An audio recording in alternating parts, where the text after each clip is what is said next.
أعوذ بالله من الشيطان الرجيم بسم الله الرحمن الرحيم الحمد لله رب العالمين الرحمن الرحيم مالك يوم الدين إياك نعبد وإياك نستعين اهدنا الصراط المستقيم صراط الذين أنعمت عليهم غير المغضوب عليهم ولا الضالين.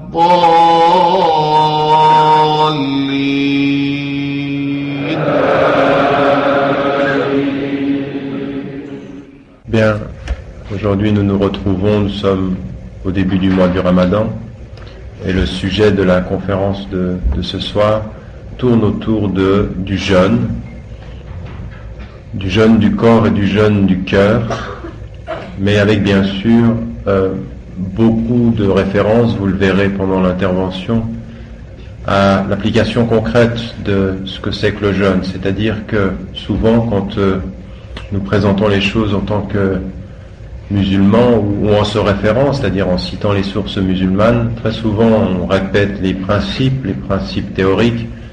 Pourquoi jeûne-t-on? Quelles sont les limites? Quelles sont les règles? Ce qui s'appelle les limites du fiqh, c'est-à-dire de la jurisprudence musulmane en matière de pratique. Et alors on a dans la tête tout un corps de principes que l'on connaît, alors n'importe lequel d'entre les musulmans qui sont ici dans cette salle, quand on leur demande alors qu'est-ce que c'est que de jeûner, donc on sait répéter pratiquement de façon automatique, ne pas manger, ne pas boire, etc. Or, tout cela, c'est le cadre, c'est le code de la route, ce sont les limites, ce qu'il faut faire et ne pas faire. Et pourtant, le mois du Ramadan, c'est un moment, le jeûne, c'est un moment qui nous renvoie à finalement le fondement de l'être humain, à ce qui fonde l'être humain dans la compréhension de l'enseignement islamique et finalement de tous les enseignements. Parce que ce qui est essentiel, c'est que c'est ce mois-là, c'est cet acte-là, celui qui consiste à se retenir de boire, de manger et d'avoir des relations sexuelles pendant le jour et qui va nous donner nous faire vivre une rupture avec notre vie quotidienne. C'est ce message-là qui est présenté dans le Coran comme le lien avec toutes les traditions universelles de la spiritualité et de la foi. Si vous revenez au Coran, vous avez une formule extrêmement claire. Ya ayyuhalladhina amanu kutiba alaykumus siyam kama kutiba ala alladhina min qablikum la'allakum tattaqun. Ô vous qui portez la foi, le jeûne vous a été prescrit comme il a été prescrit à ceux qui vous ont précédés. Peut-être atteindrez-vous la conscience de Dieu. Ce qu'on traduit aussi par la crainte révérentielle, par la piété. En fait, ce qui nous est dit ici, c'est que ce jeûne auquel nous sommes astreints, à partir du moment où nous avons choisi la pratique, quand nous jeûnons, nous sommes en train de faire un acte que le Créateur des cieux et de la terre, c'est-à-dire celui pour lequel le cœur de la musulmane et du musulman, mais encore une fois, de tous ceux qui croient qu'il y a un Créateur du monde, eh bien, nous entrons dans une dimension qui est une prescription qui a traversé toutes les traditions. Toutes. Depuis la création de l'homme, à partir, dans l'ordre chronologique, de la tradition d'Abraham, de la tradition de Noé, de la tradition d'Abraham, la tradition de Moïse, la tradition de Jésus et de la tradition du dernier des prophètes, paix et bénédiction soient sur eux tous. Et donc ici, on est en train d'entrer dans une dimension universelle. Alors très souvent, malheureusement, quand nous sommes musulmans et que nous entrons dans le mois du jeûne, nous le faisons comme une spécificité de la religion musulmane par rapport à ce que les autres font ou ne font pas. Et en fait, c'est exactement le contraire. Nous entrons dans ce mois avec quelque chose qui est le message universel de Dieu aux hommes. Un jour vient, pour savoir qui vous êtes, il faut vous retenir de ce que vous faites naturellement. En d'autres termes, ce que vous faites naturellement, qui est de manger, qui est de boire, qui est quand on a faim, en particulier dans une société industrialisée et riche. Dès que j'ai soif, j'ouvre le frigo, je bois. Dès que j'ai faim, je me cuisine quelque chose et j'ai faim. Et tout à coup, quelque chose nous est dit ici. Il se peut que dans l'habitude, il y ait perte de conscience, et il se peut que dans la rupture de l'habitude, il y a éveil de la conscience. Et ça, c'est le message universel. Et vous allez voir combien, en plus, il ne doit surtout pas devenir automatique de rompre l'habitude. Et certains, justement, font le mois du Ramadan comme une habitude. Ça devient une habitude pendant 30 jours de cesser l'habitude de toute l'année. Et finalement, le sens même de la rupture, de la prise de conscience, disparaît dans une espèce de mécanique, de règles.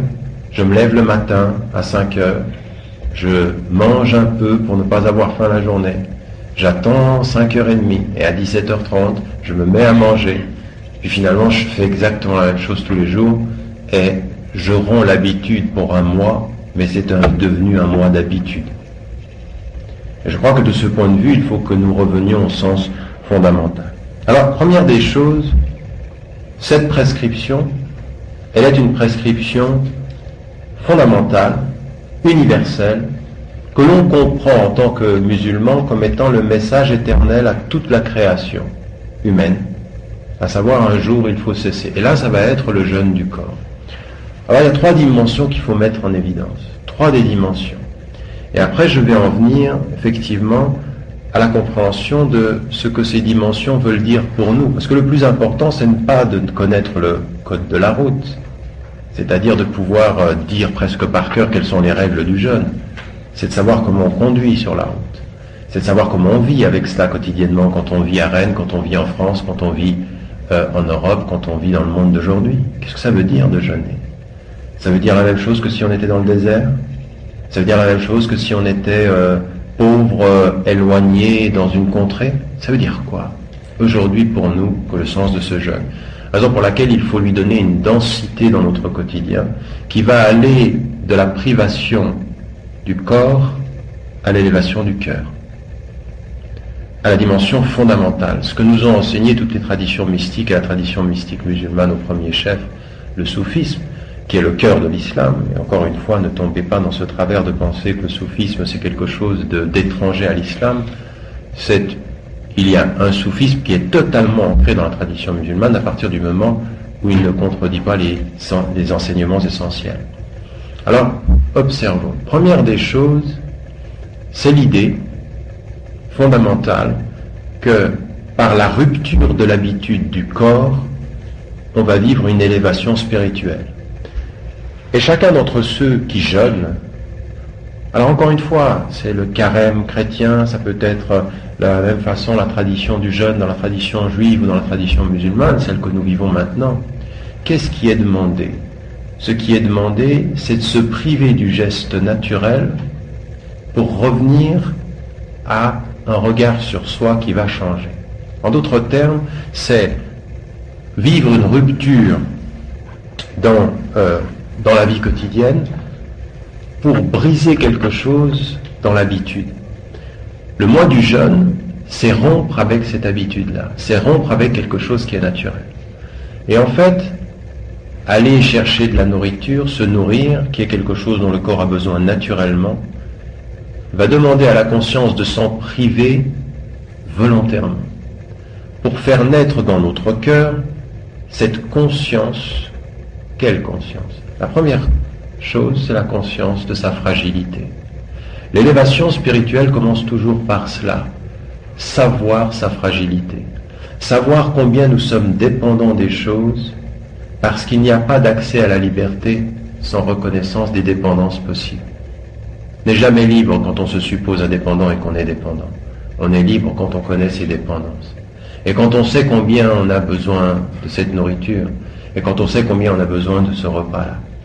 C'est tout à coup revenir, alors dans la tradition musulmane de façon très très forte, au Créateur, pour savoir combien de ce point de vue-là, en tant que créature, nous sommes fragiles, nous pouvons être dépendants des choses, et savoir sa dépendance pour faire sa force.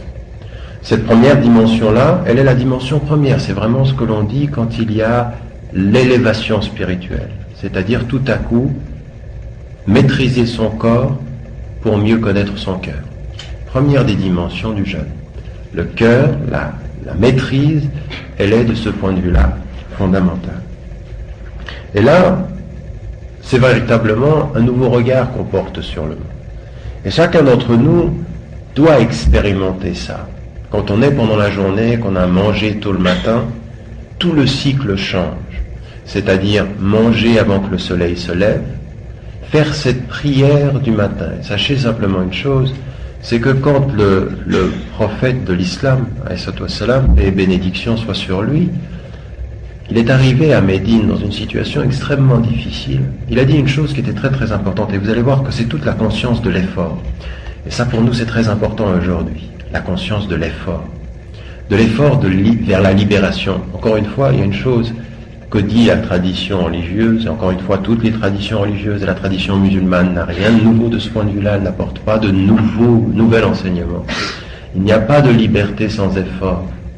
La liberté, ça se gagne, ça ne se reçoit pas comme un don, ça se gagne par l'effort que l'on fait sur soi, dans sa conscience et dans son cœur. Et à un moment donné où ils voyagent, ils arrivent de la Mecque à Médine, et au moment où ils arrivent à Médine, il dit aux gens Ifshus salam, c'est-à-dire répandez la paix entre vous. Et il dit Wad'imut ta'am, c'est-à-dire donnez de quoi manger aux gens. Silul arham, regardez tous les liens, il met en évidence tous les liens. Premier élément, préoccupez-vous des pauvres.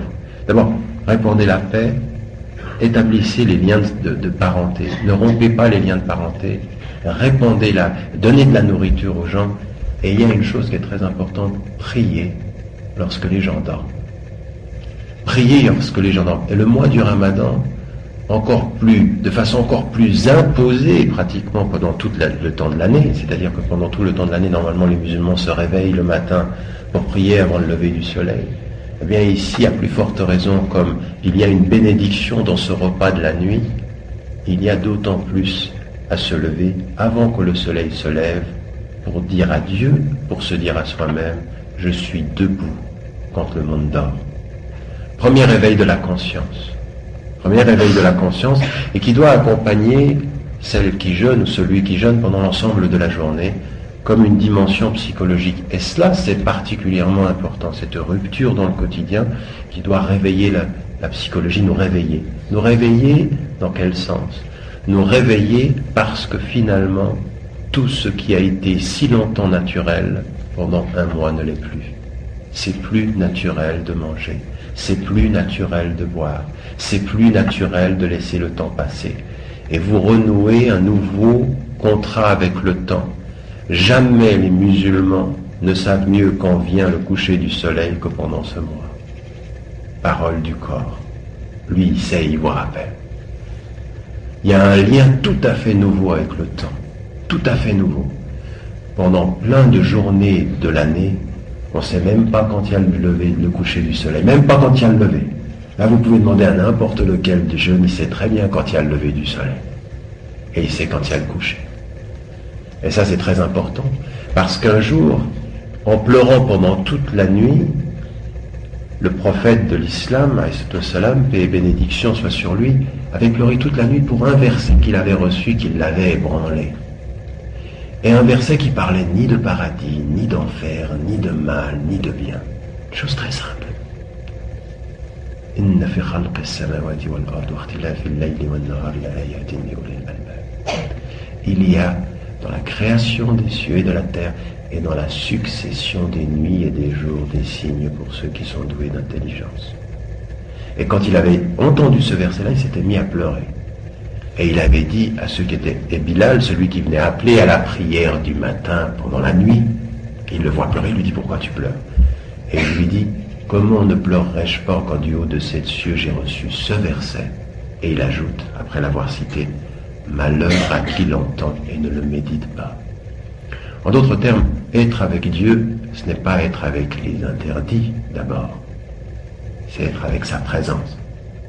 Et ça, c'est le grand problème des musulmans aujourd'hui. Le grand problème des musulmans aujourd'hui, c'est que plus tu dis l'interdit, plus tu as l'impression que tu parles de Dieu. L'interdit, c'est la limite à ne pas dépasser. Mais être avec Dieu, c'est savoir sa présence. Même quand il n'y a pas d'interdit. Simplement en regardant le lever du soleil. Simplement en regardant le coucher du soleil. Et le mois du Ramadan, c'est ce changement de perspective. Mais ça vient d'où, ce changement de perspective? Comment est-ce qu'on change son regard sur le temps? Quand on change son regard à son propre corps. Ne plus regarder son corps dans le naturel de la consommation, mais dans la maîtrise de cette consommation. Tout à coup, quelque chose se passe et on voit les choses différemment. Mais ça, on le sait. Cette école du jeûne, on la connaît. On la connaît dans sa vie quotidienne. Vous ne regardez pas le monde de la même façon quand vous êtes triste, quand vous êtes heureux. Vous ne regardez pas le monde de la même façon quand vous avez faim et quand vous êtes repu. En d'autres termes, on change de regard selon l'état de notre corps. Et le message universel de toutes les traditions religieuses, c'est ceci. Si tu sais être avec ton corps, tu sauras être avec le monde. Mais ça, c'est très important. C'est-à-dire qu'en fait, vous ne pourrez jamais faire croire à quelqu'un que vous êtes prêt à changer le monde pour plus de justice si vous êtes prêt à consommer dans l'inconscience de l'injustice. Ça marche pas, ça. Je peux pas consommer dans l'injustice. Tout ce qu'on connaît là maintenant, hein. Savoir comment les grandes marques sont faites, des gens qui souffrent, des jeunes qui ont $1 par jour pour nous faire des Nike, et nous on porte des Nike, et puis on se lève le matin, puis on dit, je changerai le monde, moi. Je change de chaussures. Tu peux pas, c'est pas possible. Tu peux pas consommer n'importe comment et dire que tu vas changer le monde aussi facilement que cela. Ça vient de l'intérieur, ça vient de ce propre rapport à cela. Alors ne me comprenez pas mal. Le but, c'est pas d'aller jeter Nike, c'est de savoir ce qu'on consomme. C'est vraiment la conscience de la consommation. Donc le premier élément ici, c'est ce rapport que l'on a au corps qui va changer psychologiquement le regard qu'on a vis-à-vis des gens. Et ça commence par la propre maîtrise. Mais comprenez bien, c'est pas uniquement la maîtrise de sa consommation. Tout de suite, après la prescription du jeûne, le prophète, salam, dit dans une tradition prophétique une chose qui était très très importante. Regardez, vous maîtrisez votre corps pour ne pas consommer n'importe comment. Elle dit, si quelqu'un pendant ce mois-là vous agresse, vous insulte, alors vous maîtrisez de mal manger et puis vous allez l'insulter comme si... Non. La première chose que vous devez lui dire, c'est « je jeûne ». C'est-à-dire, la maîtrise que j'ai sur mon corps, je veux que ma conscience l'amène jusqu'à ma langue. Je maîtrise ma langue. C'est-à-dire qu'il ne faut pas insulter quand on jeûne. On ne peut pas priver son corps et laisser aller sa langue. Ça, c'est une bonne formule. Alors, comprenez-moi bien, parce que certains peuvent se dire, bon, pendant 30 jours, je me retiens d'insulter, le 31e, c'est terminé, je dis ce que je veux. Le jeûne, c'est une école. C'est se maîtriser 30 jours pour savoir comment essayer de se maîtriser le reste de l'année.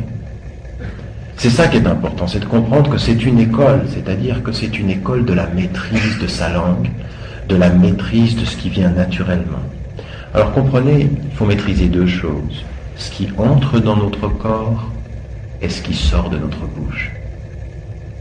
Ce qui sort mal de notre bouche, il faut le maîtriser, et ce qui entre naturellement dans notre corps, il faut le maîtriser. C'est un état d'éveil psychologique, d'éveil spirituel, par un travail psychologique sur notre corps. En d'autres termes, je ne vous dis pas des choses qui sont nouvelles, finalement, toutes les traditions le disent, et finalement, c'est ce que nous dit la psychologie comportementale contemporaine. C'est-à-dire qu'à partir d'un certain moment, un certain type de rapport à son corps développe une certaine psychologie chez l'être humain. Et ça, c'est ce que nous dit la tradition du jeûne. Et au même moment, troisième prescription pendant ce jeûne. Donc, je maîtrise ce que je mange, je maîtrise ce que je dis, et c'est pendant ce mois-là que l'école du jeûne nous dit, pendant ce mois-là, l'être qui est notre modèle, لَقَدْ كَانَ لَكُمْ فِي رَسُولِ اللَّهِ أُسْوَةٌ حَسَنَةٌ. Il y a dans ce prophète de l'islam, le meilleur des exemples pour vous, pour qui espère en Dieu et au jour du jugement dernier, nous dit le verset coranique. Ben c'est ce jour-là qui lui qui n'avait rien, à des moments donnés, on sait qu'il se nourrissait de 3 dattes et c'est tout, il n'avait rien. Vous n'avez pas comme modèle un homme riche. Et pourtant vous avez comme modèle, pour l'éternité, mais c'est la même chose avec Jésus, c'est la même chose avec tous les prophètes, un homme généreux, pauvre, mais avant tout généreux. Et il l'était d'autant plus pendant ce mois. C'est-à-dire qu'il se prive de manger et de boire. Lui, il se prive, il se maîtrise dans ce qu'il digère, dans ce qu'il mange, et il ne se prive pas de donner. Il donne. Et il est dit d'ailleurs, les hadiths, jamais le prophète de l'islam n'a été autant généreux que pendant ce mois. Donc il l'était tout le temps, mais encore plus pendant ce mois. Double effet de maîtrise. Regardez comment cela veut dire, là on est en train de travailler sur le corps. Double effet de maîtrise. En fait, on maîtrise ce qui vient en nous alors que ça viendrait naturellement. On maîtrise l'insulte qui sort de notre bouche alors qu'elle viendrait naturellement. Et on maîtrise le geste qui voudrait garder l'argent dans sa poche alors qu'il viendrait naturellement. Ce que naturellement tu aimerais garder dans ta poche, il faut que tu te maîtrises suffisamment pour le donner, c'est l'argent. Ce que naturellement tu aimerais lâcher par ta bouche, il faut le maîtriser pour que tu le gardes. En d'autres termes, tout ce qui est naturel, nous dit la tradition du jeûne, n'est pas forcément bon. C'est pas parce que c'est naturel que c'est bon. C'est pas parce qu'il est naturel d'insulter ou naturel de jeter sa colère aux gens qu'il faut le faire. Il faut se maîtriser et la garder. Et ce n'est pas parce que c'est naturel de vouloir garder son argent dans sa poche que c'est ce qu'il faut faire. Il faut se maîtriser pour le donner. Maîtrise-toi pour donner ce que naturellement tu aimerais garder. Maîtrise-toi pour garder ce que naturellement tu aimerais jeter à la figure des gens. Un travail de maîtrise, d'effort. Ça s'appelle comment en islam ça? En arabe ça s'appelle le djihad. Contrairement à tout ce qu'on nous raconte là. Et que des musulmans comprennent mal d'ailleurs. Le djihad c'est cet effort, cette persévérance. En fait le vrai terme de djihad c'est résistance. C'est l'effort de la résistance. La résistance à ce qui naturellement te ferait du mal, et tu le maîtrises. À ce que naturellement on consommerait et qui ne te ferait pas du bien, et tu le maîtrises. Résister. Et ça c'est important parce que c'est vrai aussi sur le plan personnel et sur le plan social. Donc on a ici un premier niveau. Ce premier niveau, il est un niveau de rapport personnel.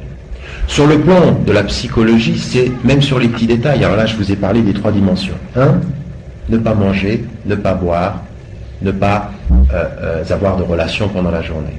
2, faire attention à sa langue. Quand quelqu'un vous agresse, donc ça veut dire si quelqu'un vous dit je jeûne et qu'il vous renvoie au fait que moi je ne peux pas me disputer pendant ce mois, ça veut dire ne te mets pas en colère pendant ce mois, maîtrise-toi. Et 3, la générosité. Voilà un corps, regardez, on est là dans un mois qui doit réveiller tout ça, qui doit le réveiller d'autant plus, c'est-à-dire véritablement nous pousser à ce travail personnel. Alors évidemment, quand quelqu'un vous voit et vous dit « Ah, tu fais le ramadan ?» Ben oui, et c'est quoi le ramadan? Je ne mange pas, je ne bois pas, et j'ai pas de relation. Voilà. Et ben ça, c'est le code de la route qui remplace la route. Ça, c'est que ce qui est apparent, le visible de l'enseignement. Et le problème, c'est que nous savons tellement peu parler de l'enseignement profond spirituel que nous laissons penser aux gens que c'est ça. Et alors des fois, on en rajoute. C'est difficile. Ah ouais, tu sais, c'est dur. Parce que là, on veut montrer quand même, on fait un effort. Mais ça, c'est rien par rapport au fond. C'est pas vraiment difficile. Ceux qui le font le savent. Puis en plus, en été, c'est ô combien plus difficile, mais là on est à 5h15, on ne s'est même pas rendu compte qu'on n'avait pas mangé à midi des fois. Il y en a même qui finissent le jour du jeûne, ils se sont même pas rendus compte qu'ils avaient jeûné. C'est ça le problème. Si le temps était passé tellement vite que tu t'es pas rendu compte, c'est que la conscience n'était pas dans le geste. Et donc de ce point de vue, effectivement, il y a un vrai travail de conscience à faire. Maintenant, il y a un deuxième niveau qui vient même dans les détails. Vous avez un niveau de conscience qui doit aller très très loin. Vous connaissez ce verset coranique, pour certains d'entre vous, il faut l'entendre parce qu'il dit beaucoup de choses. Inna as-sam'a wal basara wal fu'ada kullu ulaika kana anhu mas'ula. Ce que tu entends, ce que tu vois, ce qui est à l'intérieur de ton cœur, de tout cela, il te sera demandé compte. Alors évidemment, dans la tradition musulmane, c'est en relation avec le divin, de savoir qu'à un moment donné, tu dois avoir la conscience de ce que tu écoutes, de ce que tu vois et de ce que tu sens. Si vous voyez la progression, elle est assez intéressante. En général, dans le message coranique, les mots ne sont jamais mis par hasard. D'accord ? Si d'abord il y a l'écoute, c'est avec un rôle particulier. Puis ensuite, il y a ce que tu vois, puis ensuite, il y a ce qu'il y a dans le cœur. Alors, faisons une petite exégèse rapide. Ce que tu écoutes, c'est pratiquement ce dont tu n'es pas responsable en acte. C'est ce qui te vient de l'extérieur. Ce que tu écoutes, c'est pas moi. Vous voyez ? C'est comme quelqu'un qui parle toujours dans le dos de quelqu'un, et il vient vers vous, puis il vous parle dans le dos d'une autre, puis vous vous écoutez, vous dites, ah mais c'est pas moi, c'est lui qui l'a dit. Mais c'est ton oreille qui l'a pris. Oui, c'est ce qui me vient de l'extérieur, c'est-à-dire responsabilité relative, seconde, et pourtant ça vient au début du verset. La deuxième, c'est ce que tu vois. Le voir, c'est quand même toi qui cherches à le voir. C'est ce que tu cherches toi avec ton cœur. Et la troisième, c'est ce qui reste en toi, qui est à l'intérieur, et de tout cela, il sera demandé compte. Regardez le degré de conscience que cela demande. Là, on est vraiment dans le chemin de cheminement spirituel profond. Vraiment faire un travail pour arriver à un moment donné de dire « je suis responsable de ce que j'entends ». Alors, ce verset-là, il est éternellement vrai, pendant le ramadan ou pas. Mais avec tout ce que je viens de vous dire avant, vous comprenez que là, pendant ce mois-là, il est vraiment l'école qu'il faut suivre. Ça veut dire qu'à partir d'un certain moment, quelqu'un vient vous parler, et il y a des choses que vos oreilles ne doivent pas entendre. L'hypocrisie vient que parce qu'il y a des gens qui sont prêts à l'entendre. Oui. C'est l'oreille qui fait la bouche qui parle dans le dos des gens aussi. Parce qu'à partir d'un moment, si vous avez quelqu'un qui vient et puis qui commence à vous parler dans le dos des gens, vous dites, mon oreille là, elle ne veut pas entendre. Elle n'écoute pas les mauvais propos. Elle n'écoute pas ta colère. Je suis responsable de ce qui entre. Donc je ne veux pas. À partir d'un certain moment, ça change tout. Ça change tout. C'est-à-dire que par votre propre responsabilité, vous responsabilisez. Puisque maintenant, mon oreille ne veut pas entendre, fais attention à ta bouche. Vous n'avez même pas besoin de lui dire, fais attention à ta bouche. Je dis, moi je fais attention à mon oreille. Si lui il est un peu intelligent, il fera attention à sa bouche. Vous n'êtes pas obligé de toujours pointer la faute de l'autre, mais plutôt montrer vos responsabilités personnelles. Et c'est ça le bon exemple. Le bon exemple, c'est pas celui. Le bon psychologue, c'est pas, ou le bon éducateur, c'est pas celui qui est en train de dire à l'élève la faute qu'il fait. C'est parfois simplement lui montrer le bon choix à faire. Ce qu'on fait pour soi, puis après toi, ça te regarde. Si tu as envie de continuer à parler, ben, tu ne trouveras pas mon oreille. Alors cherche-en une autre. Mais si tu comprends qu'il y a certaines oreilles auxquelles on ne parle pas de cette façon-là, et que si tu as une conscience, ça te réveille. Le travail spirituel, ce n'est pas de prendre les gens par la conscience et de les amener, c'est de les renvoyer à leur conscience pour qu'ils s'élèvent. C'est un travail d'indépendance, si c'est ça. Souvenez-vous toujours cette tradition prophétique, où un homme vient vers le prophète, reste simple, il lui dit, je mens, je vole, je triche, il fait tout ce qu'il ne faut pas faire.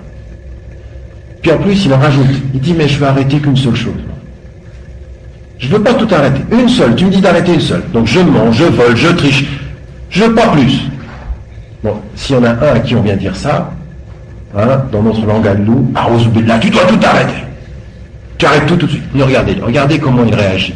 Regardez la psychologie. Il lui dit, d'accord. Donc il accepte. Il accepte ce qu'il lui dit. Et regardez comme il le renvoie à lui. Il lui dit, arrête de mentir. Et lui, il part, arrête de mentir. Donc si vous y réfléchissez, est-ce que vous pouvez continuer à voler et mentir? Il dit, c'est toi qui as volé? Ben oui. Tricher, tromper, mentir, ça veut dire que tu vas tout arrêter, si tu es sincère. Au bout d'un moment, il le renvoie à sa propre intelligence.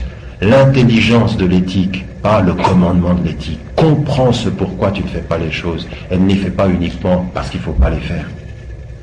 Renvoyer quelqu'un en lui disant ne mens pas, ça veut dire réfléchis à ce pourquoi tu fais les choses. À un moment donné, tu es renvoyé à ta propre conscience. Donc ici, il y a l'oreille. Puis ensuite, il y a le regard. Savoir aussi cette humilité du regard, où on met son regard. Alors là, vous n'avez pas besoin de dessin, il y a des choses qui ne sont pas belles à voir, pas bonnes à voir. La pudeur, elle commence, vous savez, dans les deux versets coraniques, la pudeur, elle commence par Yaruddu min absarihim. C'est-à-dire qu'à un moment donné, quand vous sentez que vous ne maîtrisez plus votre regard et que c'est plus la passion, ce qui va vous faire perdre, c'est à ce moment-là qu'on maîtrise son regard. On ne regarde pas n'importe quoi. Et pas n'importe comment. Le regard, c'est un miroir. La façon dont tu regardes, la façon dont tu... On ne regarde pas n'importe comment, on ne regarde pas. Et d'ailleurs, c'est ça. Il y a parfois... C'est un langage, le regard. Comment on vous regarde, on vous dit des choses. Et là, c'est une plus grande responsabilité. Il vient en deuxième. Et le troisième, tout ce qu'on garde à l'intérieur. Et regardez, quand le compagnon est venu vers le prophète, puis il lui dit, mais qu'est-ce que c'est que le péché? Mais il n'a pas fait de la littérature, il n'a pas réfléchi ou redonné une réponse très compliquée. C'est simple, quand tu as un peu d'éthique, le péché, c'est ce qu'il y a en toi qui te tourmente le cœur et que tu n'aimerais pas que ton voisin sache. Il y en a pas mal, hein, de trucs qu'on n'aimerait pas que le voisin sache et qui nous tourmentent le cœur. Dans l'ordre de l'éthique, on est bien d'accord, dans l'ordre du bien et du mal. Donc à partir d'un certain moment, c'est toujours de renvoyer. C'est ça qui est important. Raison pour laquelle le hadith Qudsi, c'est-à-dire un hadith qui est une tradition prophétique, mais avec les mots qui sont révélés, dit ceci: le jeûne est à moi, et c'est moi qui le récompense. Quand on jeûne, finalement, à la limite, quand vous tournez le dos, je peux manger quand j'ai envie. Personne ne peut savoir que je mange, si ce n'est moi. Le seul qui sait, plus que tous les autres êtres, c'est celui qui nous a créés, c'est Dieu.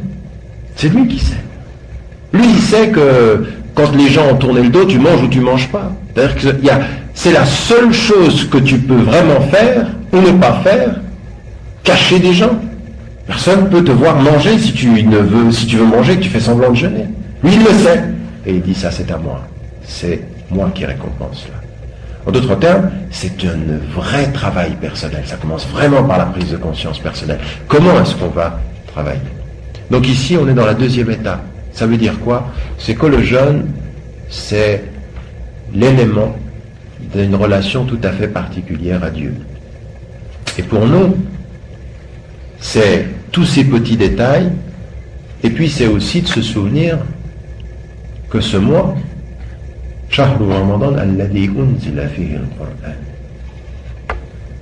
c'est ce mois-là dans lequel est descendue la révélation. Et en d'autres termes, c'est le mois où on doit aussi changer notre relation à la révélation. C'est le mois de la lecture, c'est dans ce mois que le texte est descendu. Et c'est vrai que ce qui nous est dit, c'est qu'il faut établir une relation tout à fait particulière avec le livre. Hudan. Écoutez bien, une direction pour les gens, c'est-à-dire que le texte se transforme en une direction, une voie qu'il faut suivre. Et c'est une démonstration, la clairvoyance de cette voie. Le furqan, ça veut dire quoi? Ça veut dire le discernement. Le discernement, il y a une différence entre voir et discerner. Oui? Quand on voit, moi je vous vois là, mais peut-être que psychologiquement je discerne rien du tout. Oui? Le discernement, c'est voir plus loin que la vue. Ce que certains poètes, comme Rimbaud ou Baudelaire, appelaient la voyance. Mais la voyance, pas au sens ésotérique. La voyance au sens je vois plus que ce que me montrent les objets. Eh bien, dans la tradition spirituelle, le Furqan, c'est voir plus que ce que les éléments nous montrent, c'est de voir des signes. C'est qu'à un moment donné de sa vie spirituelle, il y a des choses qui arrivent qui sont des signes. Dans la tradition spirituelle, c'est vrai, il y a des signes. Et le premier élément, regardez bien, toujours dans la tradition coranique, les signes, c'est de voir les éléments en sachant qu'il y a quelque chose au-delà d'eux. Les cieux et la terre chantent les louanges de Dieu. Alors évidemment, si vous regardez les cieux et la terre et que vous n'avez pas cette dimension spirituelle dans le cœur, vous voyez les cieux et la terre. Mais quand vous êtes avec le Créateur, vous voyez qu'il chante les louanges. Et regardez ceux que je récite toujours parce qu'ils sont extraordinaires. Cette sourate du Coran, elle est extraordinaire. Elle est celle qu'il faut vraiment apprendre de l'intérieur. Il l'appelait, le prophète, il l'appelait la fiancée du Coran. Et les bénédictions soient sur lui. Celle qui est celle des fiançailles. Elle commence comme ceci. Bismillah ar-Rahman ar-Rahim. Ar-Rahman, 'allama al-Qur'an, khalaqa al-insan. الشمس والقمر بحسبان والنجم والشجر يسجدان. Ar-Rahman, ça veut dire le tout miséricordieux, le premier nom divin, celui qui porte la miséricorde. Qu'est-ce qu'il a fait? Il a enseigné le Coran. Il a créé l'homme, il lui a montré la voie de l'explication, la voie de l'expression. Et regardez, les deux versets qui suivent sont extraordinaires. La lune et le soleil sont selon des mesures déterminées. C'est-à-dire ça, c'est scientifique, c'est ton regard, c'est l'œil, la vision. Et le deuxième, c'est le discernement. L'étoile et l'arbre se prosternent. En d'autres termes, ils sont en lien avec le Créateur. Si tu les vois en sachant qu'ils sont... Donc c'est ça la spiritualité, c'est de regarder les éléments et d'y voir des signes. Le mois du jeûne, c'est l'école où dans cette rupture, on voit les choses différemment parce qu'on travaille sur son corps et on commence à voir ce lien-là. Deuxième des dimensions du jeûne. La troisième, et la dernière pour ce soir avant d'en venir à des éléments très concrets pour nous, c'est la relation tout à fait particulière qu'on a avec la nourriture et comme une conscience qui se réveille sur la réalité de la pauvreté. Qui jeûne se rapproche du Créateur, mais se rapproche des pauvres. Et ça, c'est une conscience qu'il faut développer. Il y en a certains qui, à 4 heures de l'après-midi, ont juste faim. Mais ils n'ont pas la conscience de ce que c'est que d'avoir faim pour le monde. La faim, c'est-à-dire cette conscience qu'à un moment donné, vous allez manger et que d'autres ne mangeront pas. Que cette privation, elle a un terme par votre volonté et que chez certains, elle n'a pas de terme par injustice. Ça, c'est une conscience qu'il faut développer. C'est l'école de la résistance, mais c'est aussi une école de la révolte. C'est de la révolte contre cette injustice-là.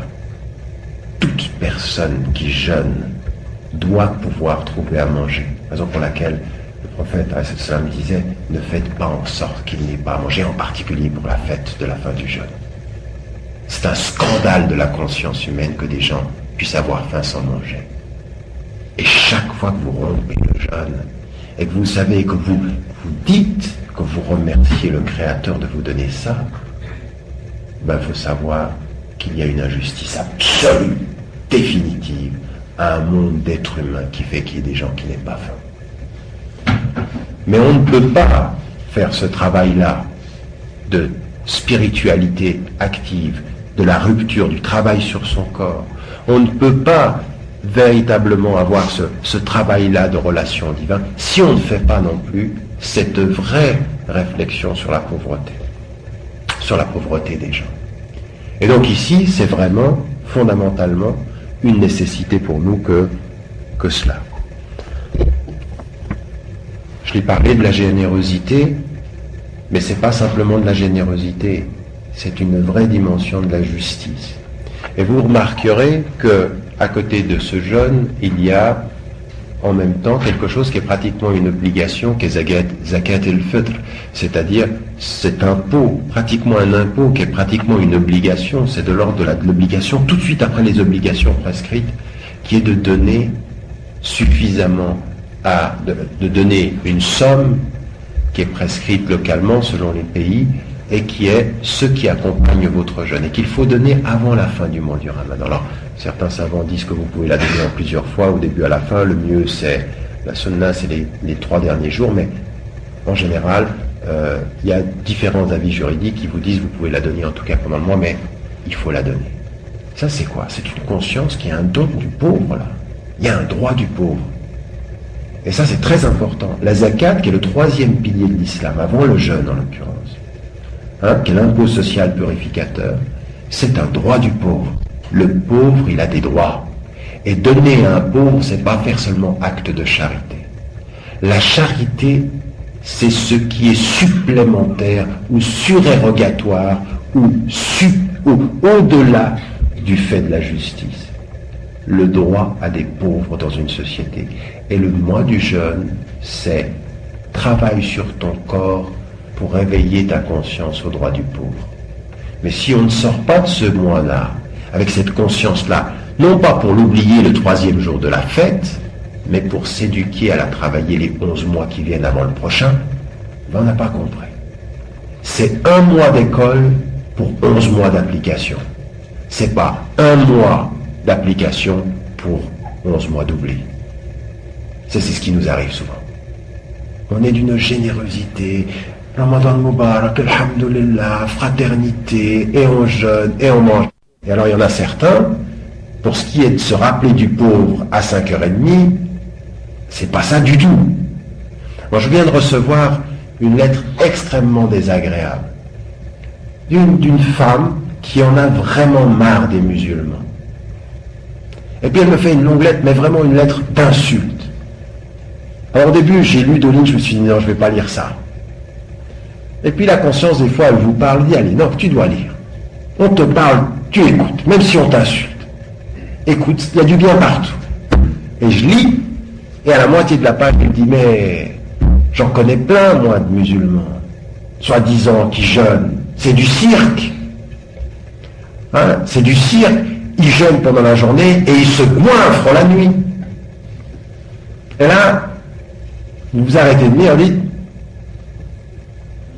c'est pas tout faux. C'est pas tout faux le fait que certains musulmans ne mangent pas pendant toute la journée et alors tu as 14 plats le soir et tu sais même pas les finir. C'est pas ça le jeûne. Je veux dire, quand l'exemple c'est avec 3 dates, c'est pas, je veux dire, un bon repas, c'est pas un repas où on a 14, je veux dire, un bon repas, ça peut être bon en goût et suffisant en quantité. Non, nous on mélange tout. Pour que ce soit bon en goût, il faut que ce soit beaucoup en quantité. Et non, c'est pas ça. Et là, à plus forte raison, il faut vraiment qu'on se pose des questions, parce que là, c'est vraiment la trahison du sens profond de cette justice par rapport aux pauvres.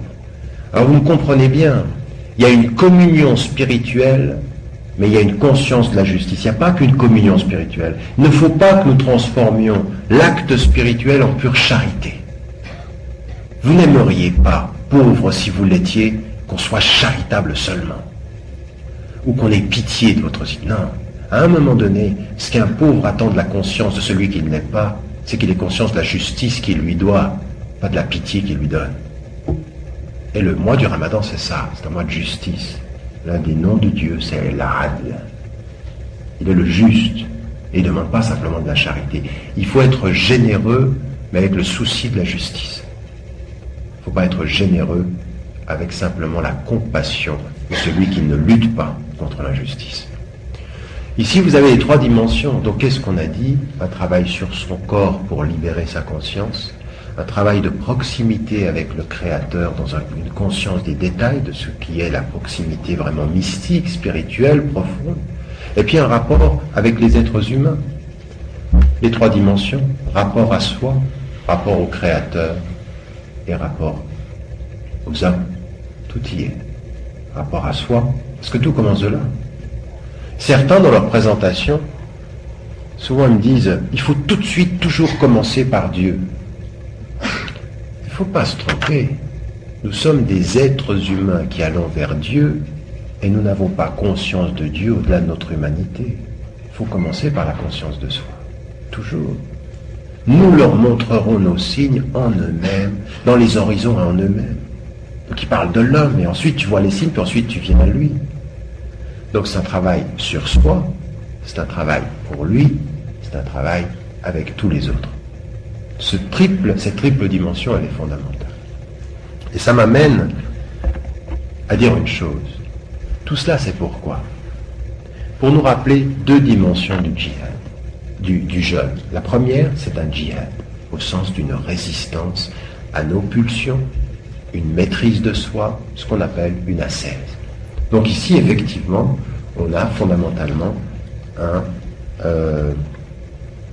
travail qui est un travail sur soi, un vrai djihad. Ce djihad, il est de quoi? Pourquoi tout cela finalement? Il faut bien se poser la question, pourquoi? Pourquoi cette rupture dans le quotidien? Pourquoi cette volonté de revenir à soi? Pourquoi cette relation avec Dieu particulière? Pourquoi ce souci de l'autre? Pour une raison fondamentale, c'est que notre relation, alors c'est là où parfois nous traduisons mal les choses. Nous disons l'islam, c'est la soumission. Attention, c'est l'entrée dans la paix, la reconnaissance d'un Dieu créateur. Mais c'est pas une soumission au sens où nous perdons complètement nos facultés et notre conscience. C'est pas du tout ça. C'est pas une soumission où on se perd complètement. Au contraire, c'est une soumission à lui pour gagner notre liberté à nous. C'est une voie vers la liberté. Ça veut dire quoi en fait? Ça veut dire qu'on retrouve là dans cet enseignement ce que toutes les traditions spirituelles disent, et même la tradition socratique. Ce n'est pas quand tu fais ce que tu aimes quand tu es libre, mais quand tu sais aussi ce que tu aimes et comment tu l'aimes que tu es libre. C'est-à-dire savoir maîtriser.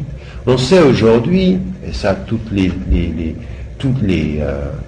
études qui sont faites sur la psychologie humaine ou sur toutes ces méthodes de marketing, qu'en fait on peut nous faire aimer des choses qu'au départ on n'aimait pas vraiment. Le tapage, la fréquence, la publicité. On a fait des études extraordinaires aux États-Unis, des musiques qu'on vous met d'abord à la radio une fois, et qui ont des taux de pénétration et d'augmentation quant au goût des gens de 60% par la fréquence et le discours qu'on y met. En d'autres termes, ça veut dire qu'à un moment donné, on peut travailler nos goûts, on peut travailler ce qu'on aime, on a l'impression qu'on l'aime naturellement, et puis pourtant c'est travaillé. Il y a de ce point de vue-là quelque chose que nous ne maîtrisons pas dans notre psychisme, dans notre rapport aux choses. Là, ce qui nous est demandé, c'est à un moment donné de faire un véritable travail sur soi de maîtrise pour acquérir une liberté.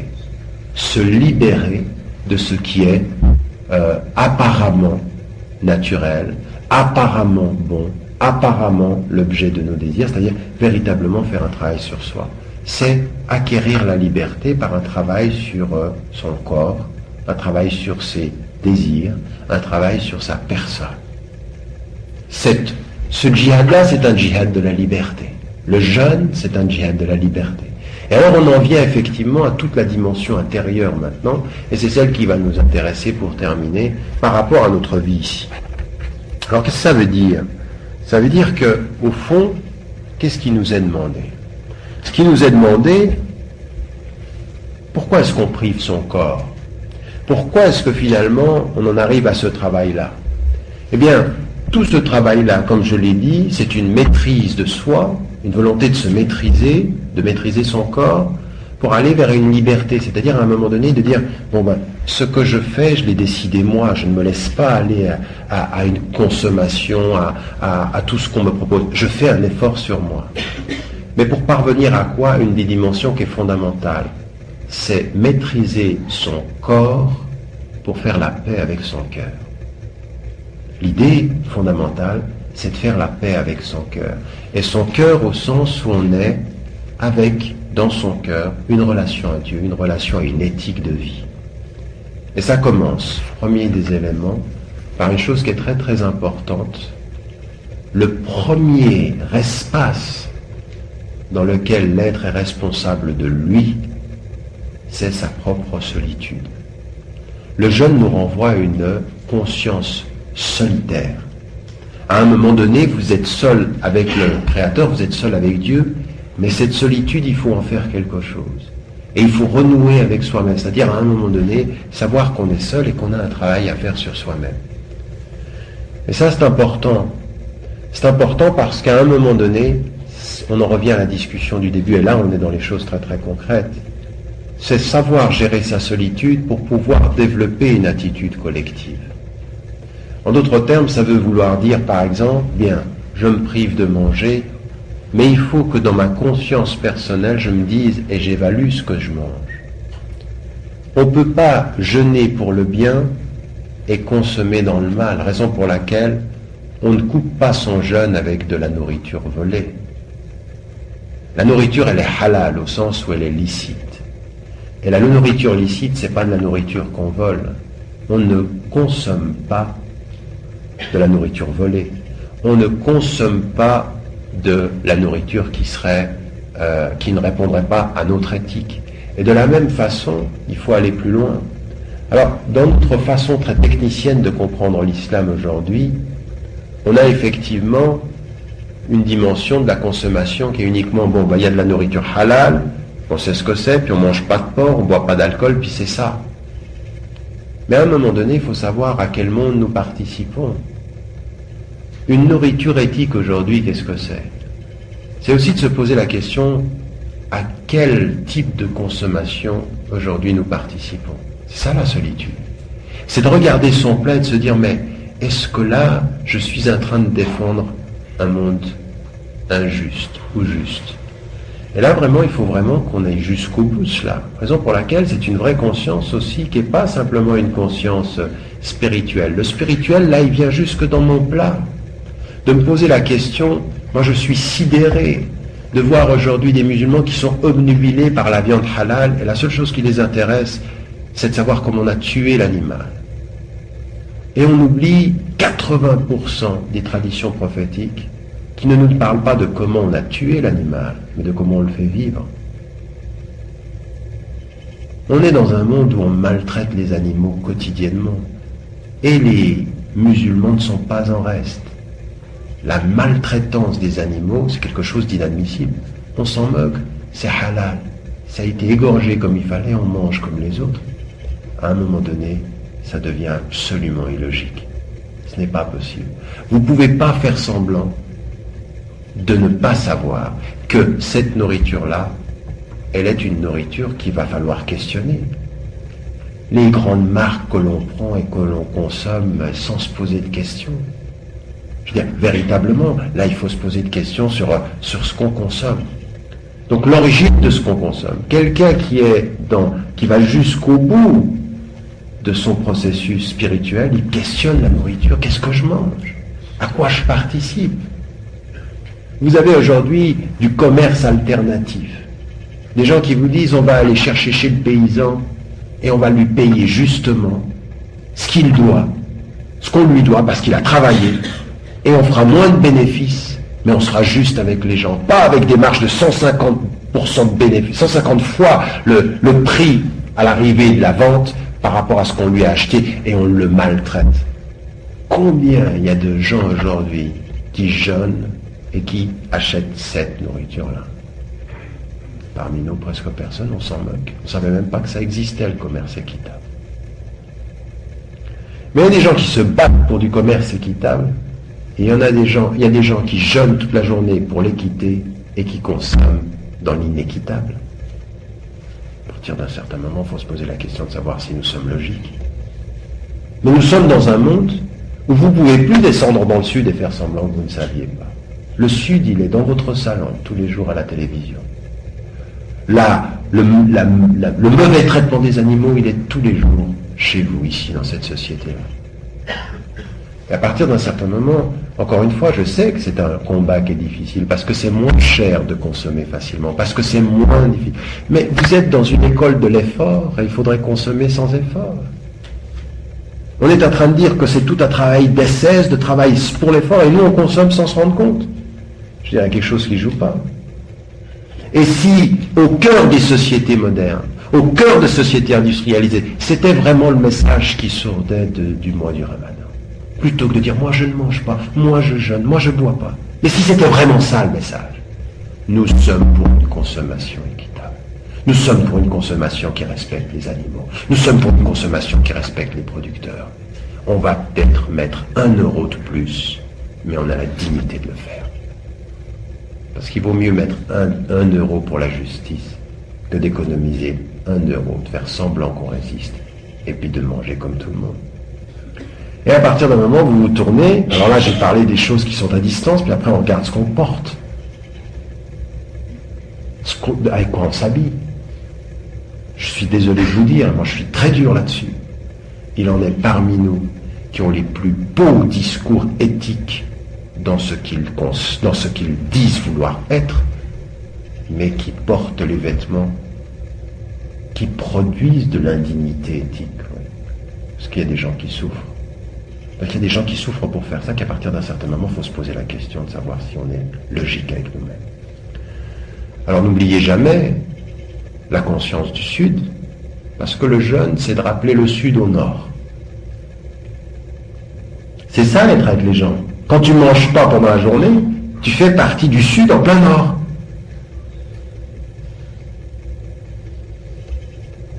Ça devrait être ça, non?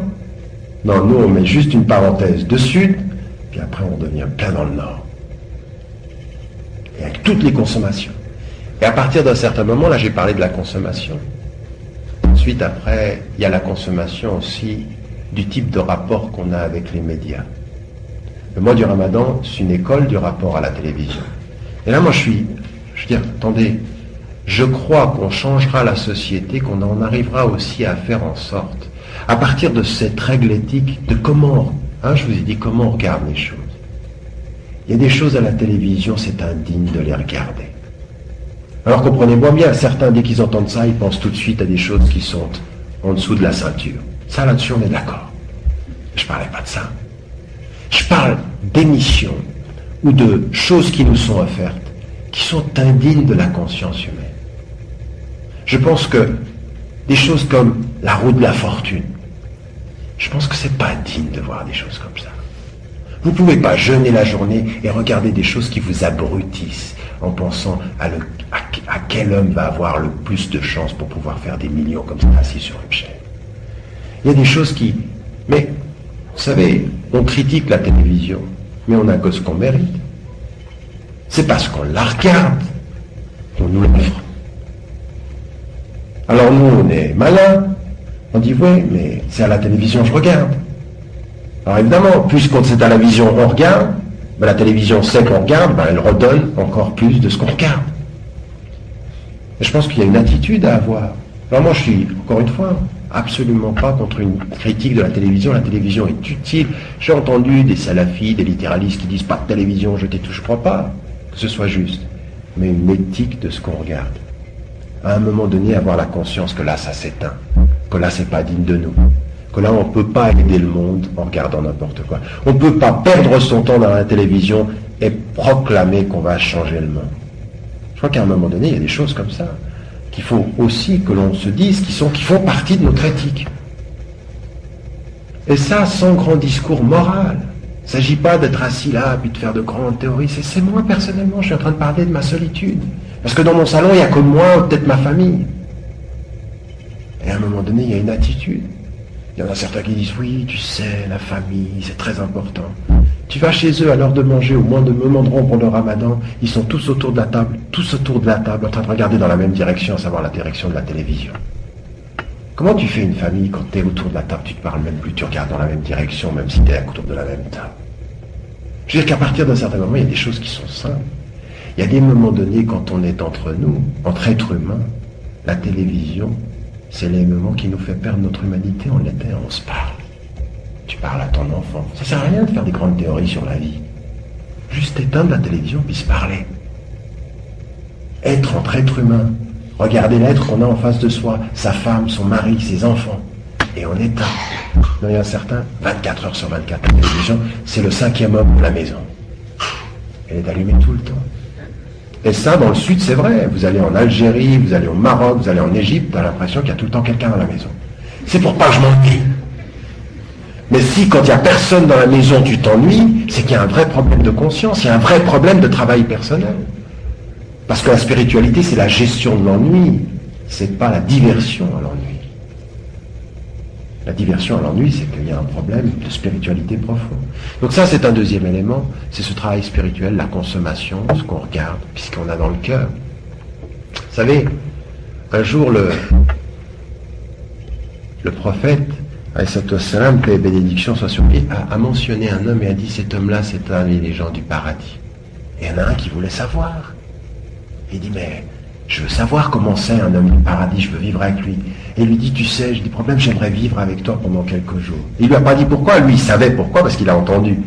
Et il est allé vivre, puis il a vu un homme tout à fait normal. Il faisait vraiment, mais vraiment très élémentaire, rien de plus. Les prières, vraiment la pratique élémentaire, rien de plus. Pas de jeûne, pas toute la nuit. Et il dit, mais attends, tu fais rien de plus que les gens. T'es pas un être d'une spiritualité profonde qui va passer sa nuit à prier. Vous savez quelle était sa réponse? Il dit, quand je m'endors la nuit, je n'ai rien dans mon cœur qui soit négatif à l'endroit des gens. Je n'alimente pas de ressentiment à l'endroit des gens. Tout simplement. Vous vous rendez compte de ça? Il prie pas plus, il jeûne pas plus, c'est pas un être d'une spiritualité. Il y a juste une chose sur laquelle il travaille. Il n'alimente pas le ressentiment. Il travaille sur son cœur pour être en paix avec les gens. Il n'alimente pas le ressentiment. C'est ça qui fait que c'est un être élu.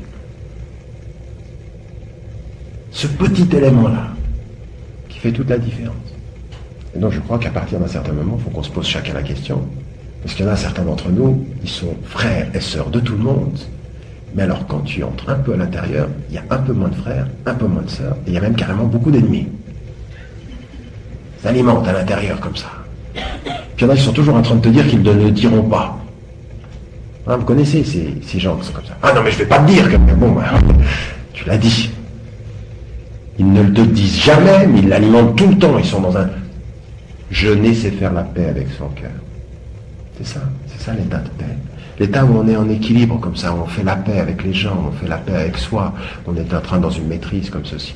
Et chacun d'entre nous doit se poser la question de ça. Finalement, jeûner, c'est ça qui est le plus difficile. Quand le prophète de l'islam, paix et bénédiction soit sur lui, il dit une chose qui est très très très importante. Il dit, il y en a parmi les jeûneurs qui ne gagneront de leur jeûne que le fait de s'être privés de boire et de manger. C'est comme ça, ils retireront que ça. Pourquoi? Parce qu'ils ne font pas tout ce travail-là de réconciliation avec le cœur.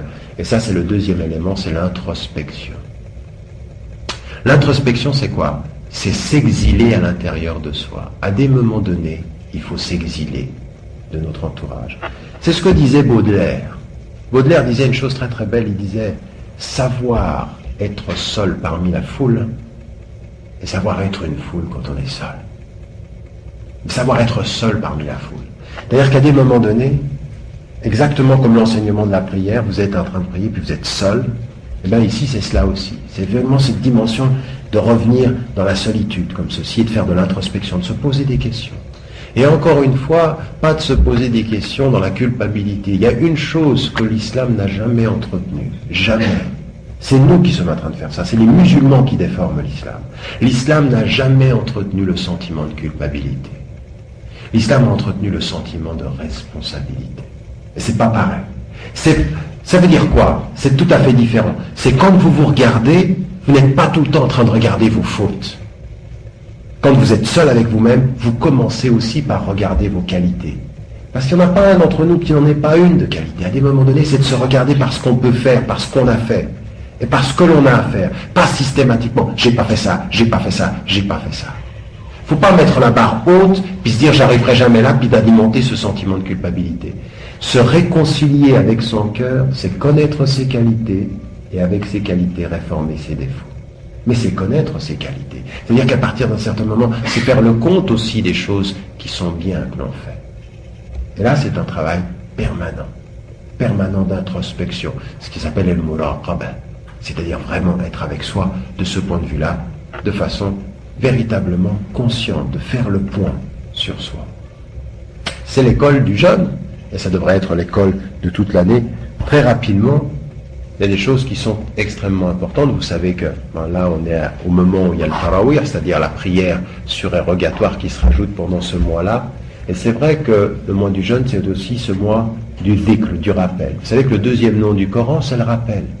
C'est renouer, Shahrul Ramadan huwa Shahrul Qur'an. C'est-à-dire le mois du Ramadan, c'est le mois du Coran. C'est-à-dire de renouer avec cette parole-là, de renouer avec le sens de la prière, de rajouter des prières surérogatoires.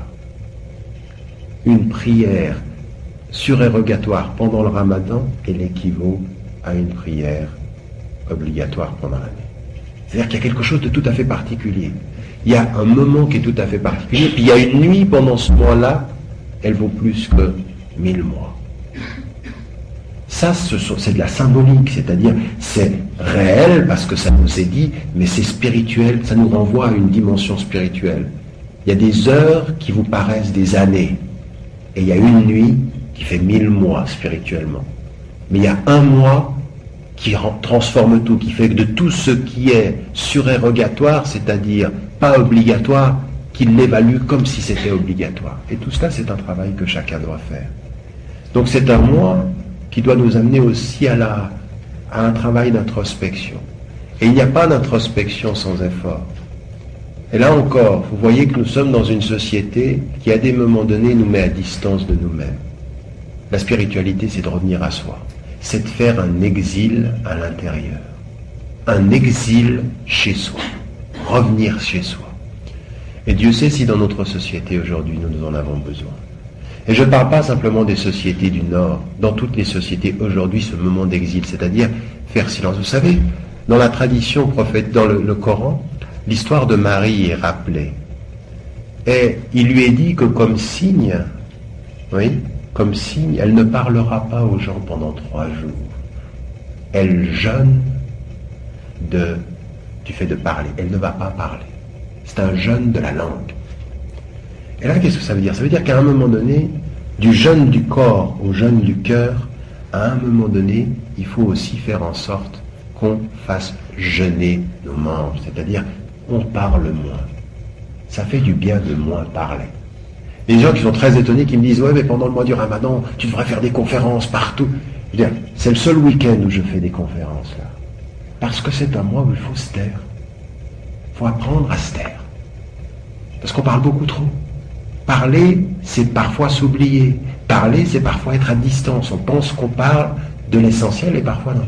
Parfois, c'est dans le silence que l'essentiel revient. Et là, il faut aussi dire peu de choses pour être conscient de plein de choses beaucoup plus profondes. Ça, c'est un travail qui nous ramène vers le cœur. Et là, on en vient à cette formule, et on terminera par cela.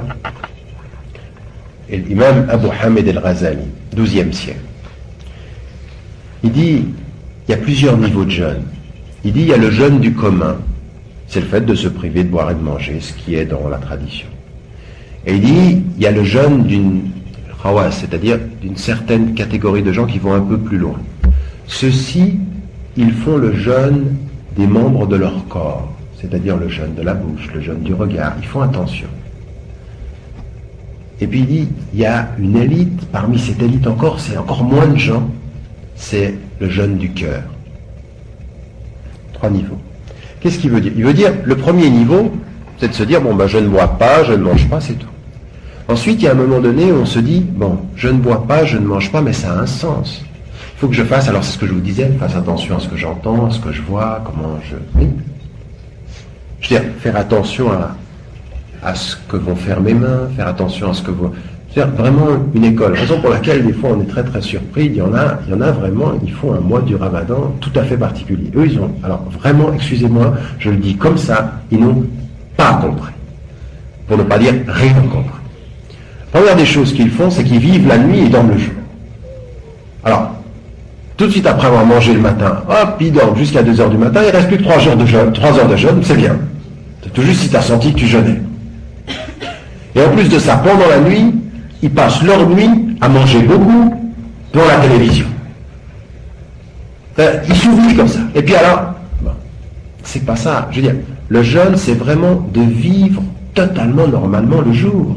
vraiment normalement. Il ne faut surtout pas changer ses horaires. Enfin, on peut changer bien sûr pour des accommodations de temps, mais il faut travailler. Il faut être là le jour. Il ne faut pas commencer à dire « Ah, je jeûne, je ne peux pas faire ci. Ah, je jeûne, je ne peux pas faire ça. » Sauf dans des circonstances extrêmes. D'accord? Si vous êtes, je ne sais pas, un médecin, un chirurgien, puis que vous avez une opération de 3 heures, et puis que vous êtes en jeûne, je veux dire, pour la vie du patient, ben, reprenez-vous.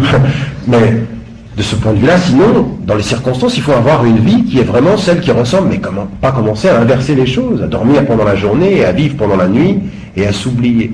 Donc ici, il y a un vrai travail qui est un travail de maîtrise de soi, d'introspection, et de travail vis-à-vis de cette prière aussi, de ce rapport au Coran, de rapport à l'invocation. Vous savez, c'est al-ibada, c'est-à-dire l'invocation, c'est le fait d'adorer Dieu. Donc invoquer Dieu, donc ça veut dire quoi? Entrer en communication avec lui. Alors, le Coran a été révélé en arabe, mais on peut parler à Dieu dans toutes les langues. Mieux encore, on peut parler à Dieu, on n'a même pas besoin d'ouvrir la bouche. Mais il faut prendre du temps où on est avec lui. Moi, le meilleur des enseignements que j'ai eus, c'est toujours, je m'en souviens, mais j'étais tout petit, tout jeune. Je me souviens d'être rentré dans un lieu totalement sombre comme ceci, dans une véranda. Je croyais qu'il n'y avait personne, alors moi je cherchais la lumière. Et puis j'allume, puis je vois mon oncle. Je me dis, qu'est-ce que tu fais là tout seul? Il me dit, j'étais avec Dieu. C'est-à-dire, il est tout seul, mais il est avec lui. À un moment donné, c'est petit moment d'exil. Exile-toi d'un bel exil. Revenir à soi. C'est-à-dire faire ce compte-là. Observez nos vies aujourd'hui. Combien de temps vous vous donnez? À vous. C'est-à-dire à vous tout seul. Alors apparemment ça fait égoïste ou égocentrique. Et pourtant c'est le début de la générosité. Savoir être seul avec soi-même pour pouvoir être généreux avec les autres. Parce que tout ça, ça demande de l'effort. Et moi ce que j'aimerais qu'on comprenne tous ensemble, c'est que ce mois du Ramadan qui va passer du jeûne du corps au jeûne du cœur, il est vraiment l'effort vers une certaine libération. Un processus de libération. Se libérer aussi, alors ça c'est bon, à partir de là, rapidement aussi, il y a deux éléments. Finalement, après, le sens de la communauté. Alors là aussi, on est en France avec ce terme, il est piégé. Dès qu'on dit communauté, on dit « Ouh, qu'est-ce que tu veux dire ?» Je parle ici de la communauté de foi, qui est naturelle. Dans toutes les traditions religieuses, il y a une communauté de foi. On est en communion avec ceux qui partagent la même foi que nous. Mais la communauté de foi, elle est en totale opposition avec la tentation communautariste, c'est-à-dire ma communauté contre toutes les autres. Non, c'est partir de la communion de foi pour servir toutes les communautés du monde. C'est ça que ça veut dire. Ça veut dire partir de ce lien qu'on a, qui est fort entre nous, pour servir tous les autres par cette force, et non pas se refermer entre nous contre tous les autres. C'est pas une communauté contre les autres, c'est une communauté au service des autres.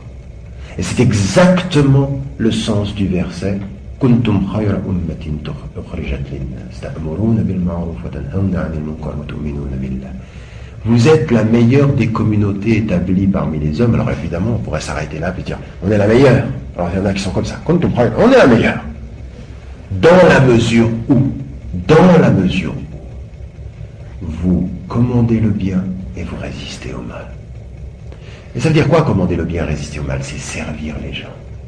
Faire le bien, les servir. Quand je fais le bien, je les sers. Et quand je résiste au mal, je les sers. Quand je résiste à mon égoïsme, je sers les gens. Et le secret de tout ça, vous croyez en Dieu, ça c'est Dieu qui le sait. Mais les choses qui sont visibles, c'est l'acte éthique. Vous n'êtes la meilleure des communautés que dans la mesure où vous appliquez une éthique qui est de servir les gens. Et le service des gens commence par le fait de savoir se servir soi-même, au sens d'être utile à soi-même par ce travail de maîtrise, d'ascèse, de maîtrise de soi. Ça, c'est ce qu'on a dit dans la consommation, c'est ce qu'on a dit dans la vie quotidienne. Il n'y a pas de générosité sans effort. Et aujourd'hui, c'est bien beau de rester... Je veux dire, je le dis toujours à mes étudiants tout le temps et depuis 20 ans, je dis, mais attendez, si je vous demande à vous ici, il y en a parmi vous qui sont opposés au fait d'aider les pauvres. Mais non, on est tous d'accord. Puis dès que je demande à quelqu'un, je dis oui, moi j'aimerais bien, mais tout seul on ne change pas le monde. Et pourtant si. Et pourtant ça commence par cet acte solitaire qui consiste à dire par l'effort que je fais, moi, sur moi, pour ne pas me laisser aller à une consommation injuste, à l'égoïsme. Ce travail-là, on ne change le monde qu'en se changeant. Et regardez la formule. Dieu ne change pas ce qui est dans un peuple avant qu'il change ce qui est en eux-mêmes. Et eux-mêmes ici, c'est chacun d'entre eux. C'est commencer par ce travail-là. Et le pape a une formule qui est vraie. Et moi, qui m'a frappé quand je l'ai lu, parce qu'elle rappelle des choses qui sont élémentaires. Un seul être qui souffre de moins sur la terre, et la terre est meilleure. Parce qu'on n'est pas dans l'ordre de la quantité, on est dans l'ordre de la qualité, il a raison. Un seul être de moins qui souffre sur la terre, et la terre est meilleure. C'est vrai ça. C'est vrai. Et c'est ça qui doit être notre objectif. D'ailleurs, c'est un être qui souffre de moins, et tout ça peut être meilleur. Et c'est ce travail-là qui doit nous être amené. Donc le sens de la communauté humaine. Et vous savez, quand j'entends aujourd'hui des gens, parmi la communauté musulmane, qui sont obnubilés par la communauté musulmane, pratiquement contre toutes les autres, j'ai envie de leur rappeler ces paroles d'un homme du XIVe siècle, et Cheikh al-Nawawi. C'est un cheikh jeune qui est décédé à 45 ans, et qui fait l'analyse du hadith, de la tradition prophétique, qui dit la chose suivante. Il n'a pas atteint la plénitude de la foi, celui qui n'aime pas pour son frère ce qu'il aime pour lui-même.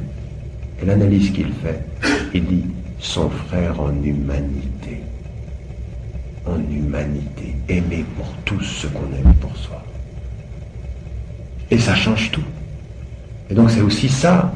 Cette école du mois du Ramadan, ça devrait être ça, c'est-à-dire qu'on devienne ces exemples-là, consommation plus juste, attitude plus juste, rapport à l'effort plus juste, en se disant, il n'y a pas d'autre voie dans une société qui nous donne tout que de faire l'effort d'être plus juste pour mieux distribuer quand on a tout. Il n'y a pas d'autre possibilité. Le monde aujourd'hui, il a suffisamment pour donner à tous les êtres humains. C'est l'égoïsme qui ne va pas. C'est la volonté de ne pas vouloir changer de mode de vie. Faudra bien qu'on change. Notre modèle de développement au Nord est absolument inexportable. C'est ça la réalité.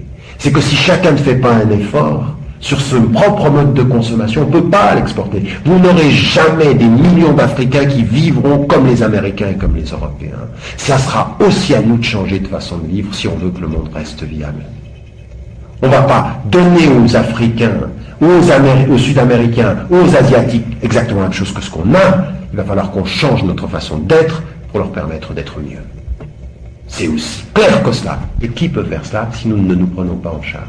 Si le mois du Ramadan pouvait être cette école-là, non pas pour simplement changer notre attitude vis-à-vis de notre corps, mais de devenir un acte spirituel de purification du cœur aussi, de paix avec nous-mêmes, c'est-à-dire dans notre consommation, dans notre vie. Et le dernier élément sur lequel j'aimerais beaucoup insister. On parle beaucoup aujourd'hui en France d'islamophobie. On parle beaucoup du fait que l'islam fait peur, de la violence et tout cela. On peut faire 3 millions de conférences sur le fait de dire, vous savez, on n'est pas violent, on est gentil. On est même presque mignon des fois. On peut faire.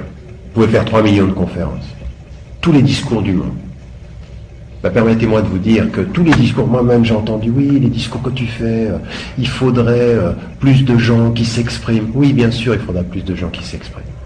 Mais vous voulez que je vous dise la clé ce que je vois comme étant la clé de l'avenir? C'est pas des gens qui s'expriment. C'est qu'il faudrait des modèles simples citoyens du bon comportement. Des gens qui dans le quotidien vivent avec les autres.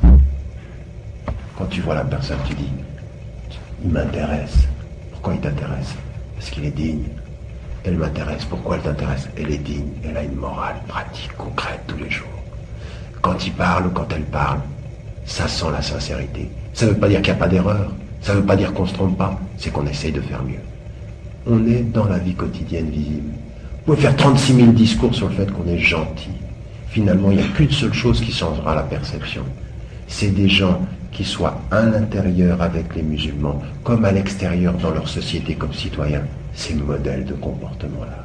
Pas tellement de discours, du comportement, de l'exemple. Moi, je suis désolé, franchement, soit dit d'entre nous, aujourd'hui, quand nous regardons notre façon de nous comporter, nos beaux discours sur l'extraordinaire beauté de notre religion et les dérapages quotidiens sur l'agressivité, sur la violence, sur les manquements. Alors encore une fois, moi j'en veux pas, je pense que tout ce qui est en train de se passer dans les cités et les banlieues de ce pays-là, ce n'est pas la première responsabilité de ces jeunes. La politique sociale de ce pays est aujourd'hui en grave accusation. On a produit de la misère et on a produit de la marginalisation. Mais on ne va pas rester toute notre vie à être des victimes. On ne va quand même pas tout le temps alimenter le sens de dire « vous ne nous aimez pas, on est des victimes, arrêtez d'être islamophobes ». Essayez simplement de devenir des gens, à partir d'un mois comme celui-ci, qui ont l'exemple comme finalité, c'est-à-dire finalement pas beaucoup de discours, mais travailler à cette introspection, à cette maîtrise de soi, à cela. Pas pour les autres, d'abord pour soi. D'abord pour faire la paix avec son cœur. Mais je vais vous dire une chose. Ce que je crois profondément, c'est que quelqu'un qui fait la paix avec son cœur, finalement, il commence à faire la paix avec ses semblables. Au bout du compte, on y arrive toujours. Mais quelqu'un qui n'est pas en paix avec lui-même, je ne crois pas qu'il puisse répandre la paix. Parce qu'il y a un proverbe arabe qui dit « Faqe de chez la yuanti ». Celui qui n'a pas une chose, il ne peut pas la donner. Donc si tu n'as pas la paix, qu'est-ce que tu vas donner? Au milieu du trouble, un peu d'agressivité, et des gens qui viennent vers toi et disent, tu sais quoi, moi je suis musulman. Et puis t'attends que le type dit, ah ben je vous aime bien. On peut pas. On ne peut pas avoir l'agressivité apparente et supposer qu'on va produire la paix profonde entre nous. Je crois que si ce mois-là pouvait être cela, le jeûne du corps pour le jeûne du cœur, et le jeûne du cœur pour la dignité et pour l'éthique collective, je crois que ça peut être une école pour nous personnellement et une école pour ceux qui vivent avec nous, ici, dans la société française ou la société européenne. أعوذ بالله من الشيطان الرجيم بسم الله الرحمن الرحيم الحاقة